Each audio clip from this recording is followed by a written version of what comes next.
My girlfriend said I was paranoid for years. Then I accidentally found her secret phone.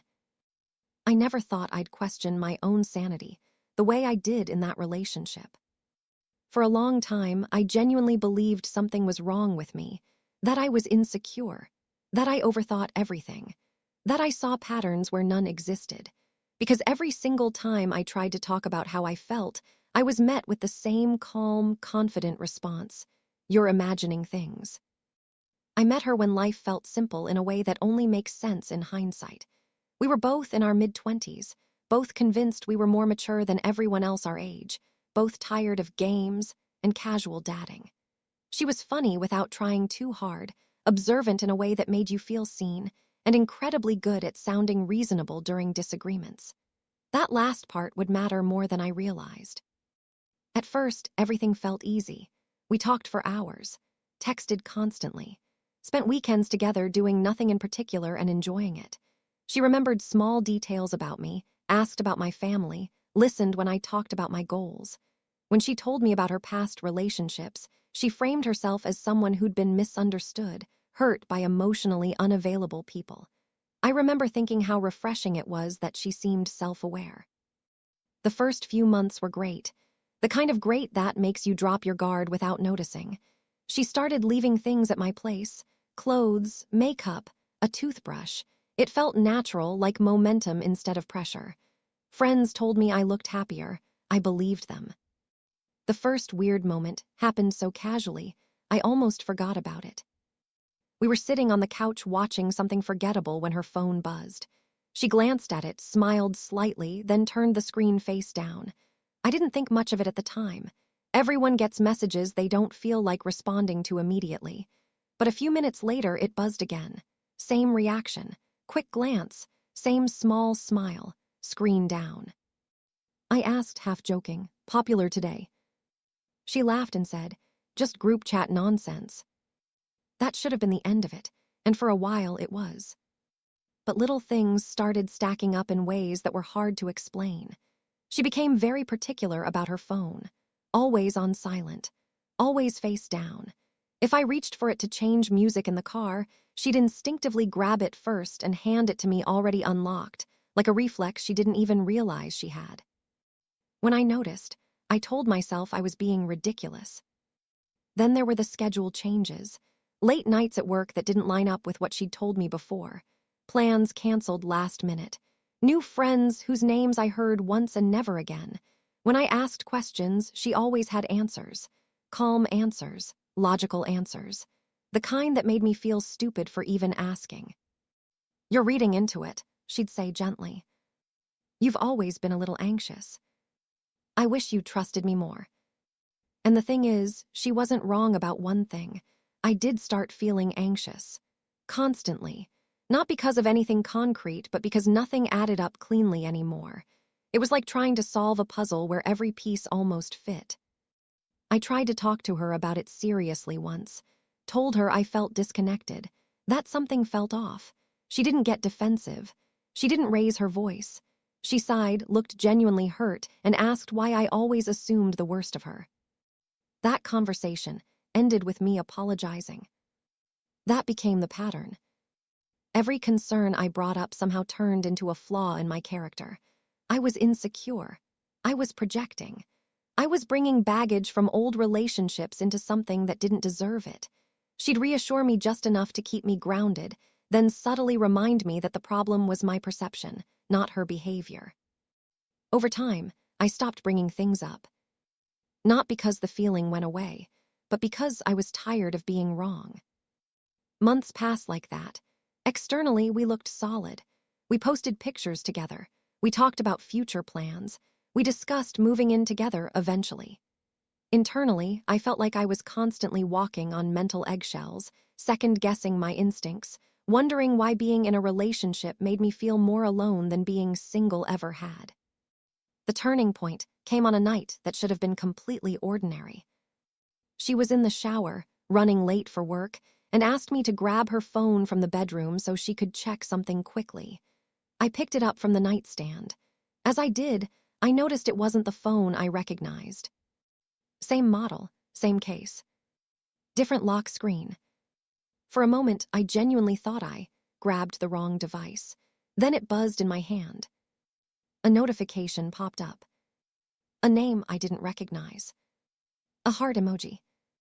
And a message preview that read, "Last night was worth the risk." My stomach dropped so fast I had to sit down. The bathroom water was still running. The house felt unnaturally quiet. I remember staring at the screen, my hands shaking, my brain desperately trying to find an innocent explanation. A work phone. A friend's phone. Anything. But deep down, I already knew. I sat there on the edge of the bed with that phone in my hand, staring at the lock screen like it might rearrange itself into something harmless if I waited long enough. My heart was pounding so hard I could hear it in my ears. The shower was still running, the sound of water hitting tile suddenly unbearable, like it was counting down to something I couldn't stop. I didn't unlock the phone right away. Part of me was scared of what I'd see. Another part of me was scared of what it would mean if I didn't look. I thought about all the times she'd told me I was paranoid, all the times I'd apologized for bringing things up, all the nights I'd gone home feeling guilty for questioning someone who insisted she loved me. The phone buzzed again. Another message from the same name. That's when I unlocked it. She hadn't even bothered to change the passcode. It was the same one I knew by heart, the same one she'd told me was just easier to remember. The screen opened, and suddenly there was no ambiguity left, no room for interpretation, no way to spin it back on me. It wasn't just one conversation, it was dozens. Threads with different names, some saved as initials, some saved as emojis, some saved with no name at all, just a number. The messages stretched back months. Compliments, inside jokes, complaints about me, plans that happened on nights she'd told me she was working late or too tired to see me. One message stopped me cold. "He's starting to ask questions. I think he's onto something." Her reply came a minute later. "He always does. Don't worry. He'll calm himself down like he always does." I felt something snap reading that. Not just heartbreak, but humiliation. The realization that my doubt, the thing I'd been punished for over and over, hadn't been paranoia at all. It had been pattern recognition. And she'd known exactly how to manage it. I scrolled until my hands went numb. There were pictures, not explicit enough to look staged or fake, just intimate enough to feel personal. Inside jokes I'd never heard. References to nights I remembered clearly, nights she'd canceled on me, nights she'd come home smelling different and brushed it off as the bar or a friend's place. I put the phone down on the bed when I heard the shower turn off. For a few seconds, I just sat there, staring at the wall, trying to slow my breathing. I didn't know how to confront her. I didn't even know what I felt yet. Anger hadn't arrived. Neither had sadness. It was more like my entire sense of reality had tilted sideways. She walked into the bedroom, wrapped in a towel, hair damp, already talking about how late she was running. "Did you grab my phone?" she asked casually. I looked at her and realized how easy it would be to pretend I hadn't seen anything. To hand it back, swallow everything, and continue living in that half-truth I'd been surviving in for months. For a split second, that option was tempting. It would hurt less in the moment. But I was tired of being confused. I held up the phone. Her expression changed instantly. Not shock, not confusion, recognition. "Oh," she said quietly. That one word told me everything. I asked her how long. She didn't answer right away. She sat down on the bed, still wrapped in the towel, and sighed like I'd just inconvenienced her. Like this was a conversation she'd hoped to postpone, not avoid. "Do we really need to do this right now?" she asked. Something inside me went cold. I told her I'd seen the messages, all of them. I told her I knew about the other phone. I told her I knew she'd been lying to me for months. She didn't deny it. Instead, she looked at me with this mixture of frustration and pity that made my stomach turn. "You're overreacting," she said. "It's not what you think." I asked her how it wasn't exactly what it looked like. She said the words that still echo in my head. "You pushed me into this." According to her, my insecurity had driven her away. My questions had made her feel trapped. My need for reassurance had made her feel controlled. She said she never meant for it to go this far, that it just happened, that if I'd trusted her more, none of this would have occurred. I remember sitting there, listening, feeling like I was watching someone else's life unfold. Every sentence twisted things just enough to blur responsibility. She wasn't apologizing. She was explaining, rationalizing, reframing. At one point, she actually said, "This is why I didn't tell you. You get like this." I laughed, not because it was funny, but because it was so absurd I didn't know how else to react.